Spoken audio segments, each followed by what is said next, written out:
বাহ বাহ, কি সুন্দর, কি সুন্দর। কুইন খ্যাত নারী, কুইন খেতাব নারী। উনি ছিলেন মুচির মেয়ে। এখন তিনি আবার পুরনো বিজনেস কি কেউ ছাড়তে পারে? বাপ দাদার আমলের বিজনেস বলে কথা।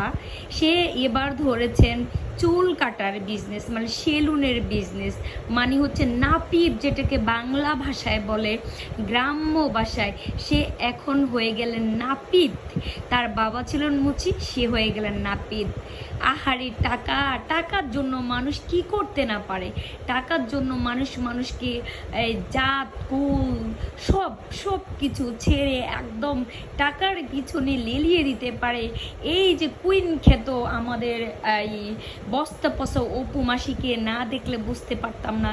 কারণ অপু মাসির এই ঈদে আর 2-3 দিন বাকি, আর 2 দিন বাকি ঈদের। অপু মাসির কোনো মুভি নেই। মনের দুঃখে এখন অপু মাসি স্টার্ট করেছেন সেলুনে গিয়ে চুল কাটা।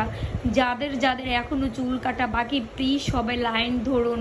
যেই জায়গায় আপনাদের 500 টাকা চুল কাটা, সেই জায়গায় আপনারা একটু 100 টাকা বাড়িয়ে দিবেন। 600 টাকা দিয়ে চুলগুলা কাইটা নিয়ে আসেন। তারপরও তো বলতে পারবেন যেই কুইন খেতাব নিজেই দিয়েছে, 65টা মুভির নায়িকা, উনি এখন সেলুন দিয়েছে, উনি এখন নাপিত। উনি আসলে এখন নাপিতের বিজনেস করে। ওনাকে দিয়ে আসলে এসবে মানায়। কারণ বাবা ছিলেন মুসি, মেয়ে তো নাপিত হতে পারে, এটা তো আর একেবারে অস্বাভাবিকের কিছু না। কারণ ওই যে সাকিবের কাছে আইসা বুঝে বলে না, বিড়ালের পাশা টেবিলে উঠা গেছে। কারণ বিড়ালরে যখন আপনি টেবিলের উপরে খাওয়া দেবেন না, ও ওইখানে উঠা আর নামতে চাইবে না। ঠিক আমাদের কদমাসির অবস্থা হয়েছে এরকম। কদমাসি ছিলেন নাপিতের মায়া, এসে হয়ে গেলেন নায়িকা। সাকিব খানের দিলেন তাকে বউ বানাইয়া, হয়ে গেল বাচ্চা, দিয়ে গেল বাচ্চার মায়ের খেতাব। সে নিজে নিজে বানিয়ে নিল কুইন, হয়ে গেল সে কুইন। এখন হয়ে গেল আবার সেই পুরনো জগতে সে ফিরে গিয়েছেন। এখন সে আবার হয়ে গেলেন চুল কাটা, মানে নাপিত যাকে বলা হয়।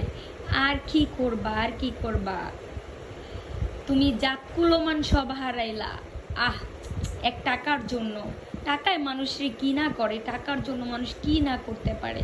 আহারে টাকার জন্য এখন নাপিত হয়ে গেল। আপনি এত টেনশন করতেছেন কেন? কুইন খেতাব নায়িকা অপু বিশ্বাস, আমাদের মাসিমণি, আপনার তো কষ্ট পাওয়ার এত দরকার নেই। আপনি তো, আপনার অনেক ভক্তগণ আছে যারা আপনাকে অনেক বেশি ভালোবাসে। উপরে হয়তো বলে, উপরে উপরে মিঠা, ভিতরে বড্ড তিতা।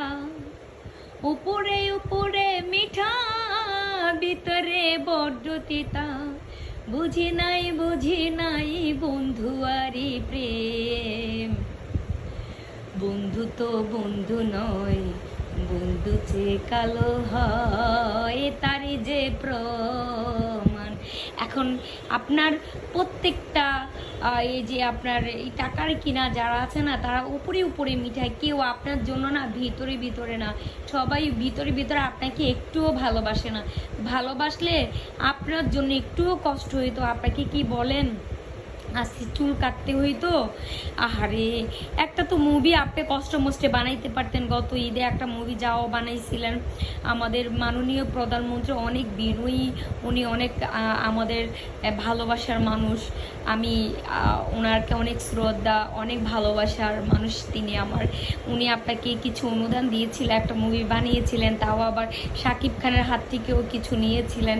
কারণ কি করবেন, তারপরও সেটা আপনি সুপার ডুপার ফ্লপ হয়ে গেছে, কিছু করার নাই, পারলেন না সেখানেও কিছু একটা করতে। তারপর দেখলাম এই যে গত পরশু দিন নাহারে জয়ের সাথে কত সুন্দরী সেলফি টেলফি উঠাইতেছেন। জয় আপনারে জড়াই মরাই দৌড়তাছি, এই দিক দিয়ে আবার বলেন সাকিব খান কেউ আপনি ছাড়বেন না। আমি যে জানি না আপনার যে কয়জন লাগে, কেমনে জানে আপনার কয়জন লাগে, আল্লাহ জানে।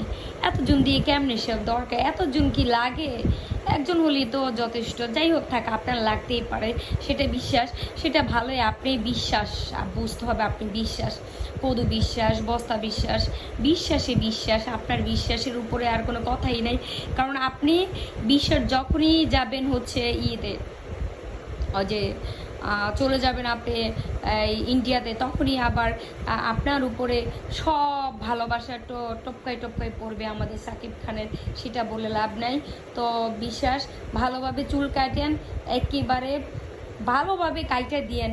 যদি আপনি মানে না কাটতে পারেন, পুরা বেল কইরা দিয়েন। কারণ হচ্ছে কি, আপনার কাছে যারা যাবে সবাই তো হচ্ছে ওই যে ওই তারাই যাবে। ভালো আর মানুষ কয়জন যাবে? কারণ আপনি ওই যে চুল কাটতে গিয়ে বেল কইরা দিবেন, মাথায় আর চুল থাকবে না, তখন বলবে বেলে, ওই যে বাকিটা বললাম না, বাকিটা ডট ডট ডট ইতিহাস। ঠিক আছে? তো আমার প্রিয় ভালোবাসার মানুষজন যারা আছেন সবাই হচ্ছে একটু কষ্ট করে অপু বিশ্বাসের সেলুনে যাবেন। উনি আবার নতুন করে নাপিতগিরি শুরু করছেন, সবাই চুল টুল কাটতেছেন।